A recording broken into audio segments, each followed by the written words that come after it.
కాకినాడ జిల్లా ప్రత్తిపాడు నియోజకవర్గం అన్నవరం శ్రీ శేషాద్రి సదన్లో నిర్వహించిన all India lawyers association for justice AILAJ మొదటి రాష్ట్ర మహాసభకు ముఖ్య అతిథిగా హాజరైన ఐలాజ్ జాతీయ ప్రధాన కార్యదర్శి క్లిప్టన్ డి రోజారియా. ఈ సందర్భంగా ఐలాజ్ జాతీయ ప్రధాన కార్యదర్శి క్లిప్టన్ డి రోజారియా, ఐలాజ్ రాష్ట్ర నాయకులు బుగతా శివ మీడియాతో మాట్లాడారు. ఐలాజ్ దేశవ్యాప్తంగా 2 సంవత్సరాల కాలంలో సమాజం పట్ల తన వంతు బాధ్యతగా మహిళలపైన, అడ్వకేట్స్ పైన జరుగుతున్న దాడులను ఖండించడంలో ప్రధాన పాత్ర పోషించిందన్నారు.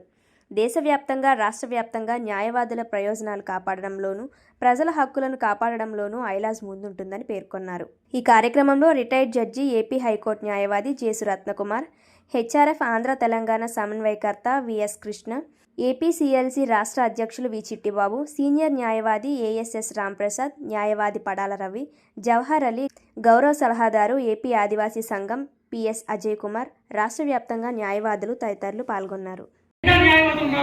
వీళ్ళందరికీ ఒక స్పష్టమైనటువంటి ప్రణాళిక బార్ కౌన్సిల్ కానీ రాష్ట్ర ప్రభుత్వం కానీ ప్రకటించాలి.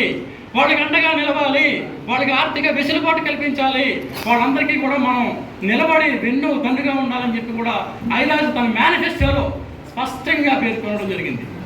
అందుకని మేము చెప్తున్నాం, నాట్ ఓన్లీ అడ్వకేట్ ఇష్యూస్ అని చెప్పి న్యాయవాద సమస్యల మీద మాత్రమే కాదు, మణిపూర్లో జరిగినటువంటి దారుణాల మీద, ఛత్తీస్గఢ్లో జరిగినటువంటి దారుణాల మీద, ఇవాటికి స్టాన్ స్వామి లాంటి జ్యుడిషియల్ కస్టడీ మీద, సాయిబాబా లాంటి జ్యుడిషియల్ కస్టడీ మీద ఐలాజ్ మాట్లాడుతుంది. ఎందుకు మాట్లాడుతుందంటే, మానవ హక్కులు ఎక్కడైతే నాశనం కాబడుతున్నాయో, మానవ హక్కులను ఎక్కడైతే ప్రభుత్వాలు కాలు రాస్తున్నాయో, మానవ హక్కులను ఎక్కడైతే విధ్వంసం చేయబడుతున్నాయో, ఎక్కడైతే మానవ హక్కుల కార్యకర్తల్ని నిర్బంధాలు, అణచివేతలు, జైళ్ళు, కేసులు అని చెప్పి మీరు నిర్బంధిస్తారో వాటికి వ్యతిరేకంగా కూడా ఐలాజ్ మాట్లాడుతుంది.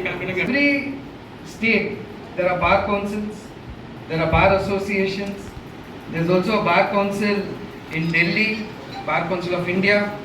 There is also associations in the Supreme Court, every single high court, every court has a bar association.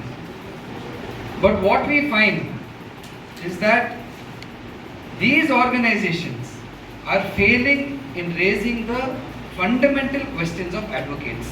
I'll give you a very small example. In 2020, when the lockdown happened, when COVID happened, what we found was that everyone was talking, and rightly, that migrant workers were suffering, construction workers were suffering, all workers were suffering, all sections of society were suffering.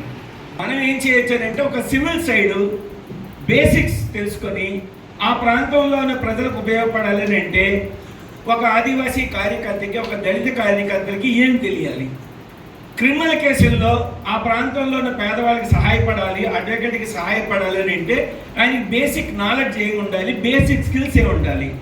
మనం ఎందుకు తయారు చేసి course offer చేయకూడదు? తప్పేముంది? మనకు మించిన teachers ఎవరుంటారు? మనకి తెలుసు ఆ నీడ్ ఏమిటో. సో మనం తయారు చేస్తాం, ఆఫర్ చేస్తాం. ఎవరైనా వచ్చి మేము ఐలాజ్ తరఫున ఒక 4 days వర్క్షాప్ పెడుతున్నాము. ఈ కరోనా సమయంలో మ్యాజిస్ట్రేట్గా పనిచేస్తూ ఉన్నాయి. మ్యాజిస్ట్రేట్గా పనిచేస్తున్నప్పుడు మా bar president and some other advocates have informed that during corona period some of the advocates they were attending కూలీ work. they went to the fields. పొలాలకు వెళ్ళి కూలీ పనులు చేసుకుంటున్నారు సార్ అని నాకు బాక్సెస్కి ఫోన్ చేసి వినిపించినప్పుడు మేమందరూ మాట్లాడుకొని కొంతమంది అడ్వకేట్స్ లిస్ట్ తయారు చేసుకోండి అని చెప్పారు. We prepared a list of advocates who are in need. And we did not forget even advocate clerks also. వీళ్ళందరికీ